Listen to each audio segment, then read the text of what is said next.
Здравейте! Днес в поредния епизод как да си направим матрак с мекота на облак ще ви разнищим тайните на скъпите матраци и ще ви покажем как да си направите луксозен матрак сами с мен, вашия майстор Цецо Спецо!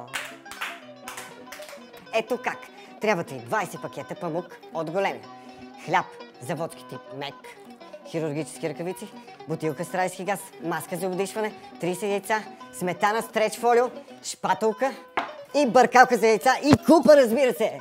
В началото трябва да надуете ръкавиците и да ги подредите във формата на желания от вас матрак. След това разчепквате памука и попълвате дупките между ръкавиците. Взимате нарязания хляб тип заводски, отделяте средата и я бутате за финално заравняване.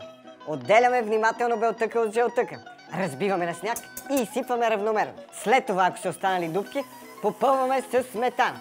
Цялото това нещо завиваме с стреч фолиото, за да не се развали като форма и да има дълги години годност. Като последна стъпка за добър сън, взимате си бутилката с райския газ, слагате си маската и си лягате.